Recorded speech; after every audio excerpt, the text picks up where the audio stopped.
বঙ্গভূমি news, মানুষের সাথে, মানুষের পাশে।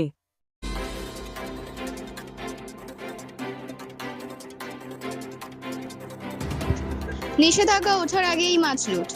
নামখানায় 1600 কেজি মাছ সহ ট্রলার আটক। সরকারি নিয়ম ভেঙে সমুদ্রে মাছ ধরার নিষেধাজ্ঞা শেষ হওয়ার আগেই নামখানায় মাছ লুটের জালিয়াতি ফাঁস হলো। আগামী 14 জুন মাঝরাত থেকে নিষেধাজ্ঞা ওঠার কথা থাকলেও শনিবার দুপুরে নামখানার হরিপুর ঘাটে প্রায় 1600 কেজি সামুদ্রিক মাছ সহ এফবি পারমিতা নামের একটি ট্রলারকে হাতে নাতে ধরে ফেললেন স্থানীয় মৎস্যজীবীরা। মাছেদের প্রজননের জন্য গত 2 মাস সমুদ্রে মাছ ধরা নিষিদ্ধ থাকলেও বাড়তি মুনাফার লোভে কিছু অসাধু ব্যবসায়ী গোপনে ট্রলার নামাচ্ছিল। হরিপুর ঘাটে সন্দেহভাজন ওই ট্রলারটির কর্মীদের জিজ্ঞাসাবাদ ও তল্লাশি চালিয়ে ভেতর থেকে বিপুল পরিমাণ তাজা মাছ উদ্ধার করেন গ্রামবাসীরা। খবর পেয়ে নামখানা থানার পুলিশ ও মৎস্য দপ্তরের মেরিন অফিসাররা এসে ট্রলারটি বাজেয়াপ্ত করেন। উদ্ধার হওয়া মাছ নষ্ট না করে মৎস্য দপ্তর ও মৎস্যজীবী সংগঠনের উপস্থিতিতে তা সরকারিভাবে নিলাম করা হয়। নিয়ম লঙ্ঘন নিয়মকে না মেনে ওরা লগবুক না নিয়ে চলে গেছে। ওরা আজকে সকালে প্রায় 150 খানা নৌকা গেছিল। ওরা বিকেলে খবর পেয়ে কিছু নৌকা ফিরে এসছে, তার মধ্যে 5-6টা নৌকা ওরা থেকে গেছে।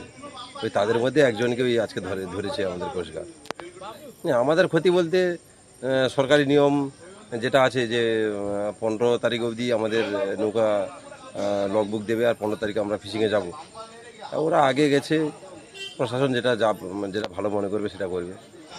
না, ব্যান পিরিয়ডে তো আমাদের 15ই এপ্রিল থেকে 14ই জুন পর্যন্ত মৎস্য দপ্তরের নিয়ম অনুযায়ী এটা হচ্ছে ব্যান পিরিয়ড। তো সেখানে মাছ তো ধরা যায় না। কিছু ট্রলার, হাজার হাজার ট্রলার বসে আছে, প্রিপারেশান নিয়েছে, তারা 15ই জুন সকালে গিয়ে সমুদ্রে মাছ ধরবে। কিন্তু কিছু সংখ্যক ট্রলার, প্রায় আজকে জানা গেল প্রায় 12-13খানা ট্রলার, তারা কিন্তু বেআইনিভাবে সমুদ্রে মাছ ধরছিল। তার মধ্যে আমাদের কিছু ফিশারম্যান, তারা একখানা ট্রলারকে চিহ্নিত করতে পেরেছিল যে এ মাছ নিয়ে হরিপুরের খালে এখানে মাছ নিয়ে দাঁড়িয়ে আছে। তখনই আমাদের ফিশারম্যানরা ওই ট্রলারটাকে ধরে মৎস্য দপ্তর এবং পুলিশের হাতে তুলে দেয়। তো সেই মাছগুলো প্রশাসনিকভাবে আমাদের হরিপুর, নামখানা যে হরিপুর ঘাট আছে, এখানে মাছগুলোকে সিজ করে এবং সিজ করে ওগুলোকে অকশন করে দেয়। আচ্ছা, কত ক্যারেট মাছ ছিল? ওটা হচ্ছে 1575 কেজি টোটাল মাছ ছিল, যেটা পমপ্লেট এবং হচ্ছে ভোলা আর এমনি সামুদ্রিক প্রজাতির অনেক রকম মাছ ছিল। অ্যাকচুয়ালি আমরা বিশেষ সূত্রে জানতে পারি যে একটা ট্রলার এফবি পারমিতা 3, প্রকাশচন্দ্র দাস মালিক, কাকদ্বীপের, তো ফিশিংয়ে বেরিয়েছিল। তো তাতে কিছু মাছ আছে। তো যেহেতু এটা ব্যান পিরিয়ড চলছে, আগামী 14 তারিখ মানে কালকে অবধি ব্যান পিরিয়ড আছে, 15 তারিখে শেষ হবে, মানে 15 তারিখ থেকে শুরু হবে। তো স্বাভাবিকভাবে আমি তাদেরকে ইনফর্ম করি এবং কিছু সংগঠনের সহযোগিতায়, লোকাল লোকের সহযোগিতায় আমরা বোটটাকে ট্রেস করি এবং বোটটাকে হাতে নাতে রেড হ্যান্ডে ধরি। তাতে মোটামুটি দেখা যায় প্রায় 44 ক্যারেট মাছ ছিল। বিভিন্ন মাছ, কিছু হরজাই মাছ, কিছু পমফ্রেট মাছ দিয়ে প্রায় নিয়ার অ্যাবাউট প্রায় 1200 থেকে 1300 কিলো, এক্সাক্ট ফিগার ক্যালকুলেশন করলে বোঝা যাবে। তো আমরা সেটাকে সিজ করি।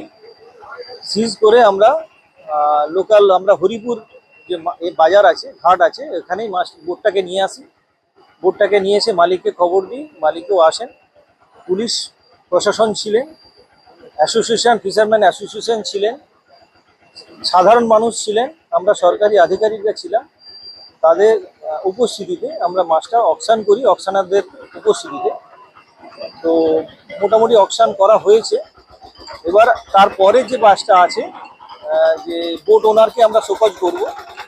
বোট আমরা শোকজ করে অলরেডি ইনফর্ম করে দিয়েছি। শোকজ করবো, ওকে সমস্ত যাবতীয় তথ্য নিয়ে আগামী সোমবার আমাদের অফিসে আসতে বলা হয়েছে এবং বোটটাকে নামখানায় রাখতে বলা হয়েছে যতক্ষণ না আমরা পারমিশন দিই আর ফিশিং করতে যেতে পারবে না।